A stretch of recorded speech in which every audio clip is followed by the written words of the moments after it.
Cette machine est un GNRB, c'est un appareil qui nous permet de mesurer la laxité antéro-postérieure d'un genou et on va l'utiliser pour détecter des lésions du ligament croisé antérieur, que ce soit en post-traumatique, mais également on va l'utiliser dans le suivi post-chirurgical des ligamentoplasties de ce ligament croisé antérieur.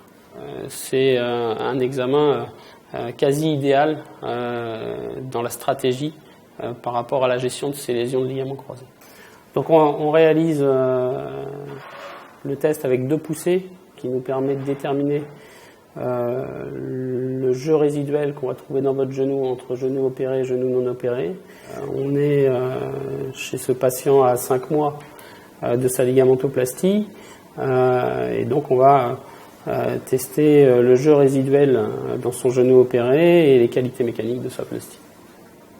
On est parti.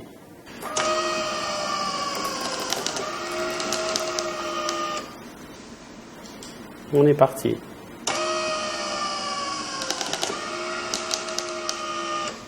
C'est important d'avoir des éléments objectifs, à la fois parce que ça permet un diagnostic précis, une orientation précise, et puis de par les rapports que l'on peut rendre avec des courbes, c'est également visuellement très parlant et donc très pédagogique par rapport aux sportifs.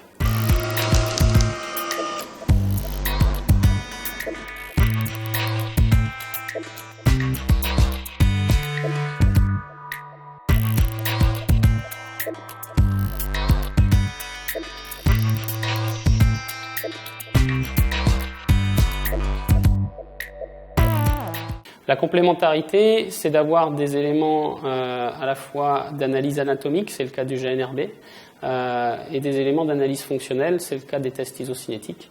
Et dans le suivi des ligamentoplasties, on couple ces 2 tests pour avoir une analyse optimale et guider à la fois la fin de rééducation de nos sportifs et la reprise d'activités sportives sur le terrain. Alors, ça permet effectivement un plus et puis surtout d'avoir un bilan très complet dans un laps de temps optimal.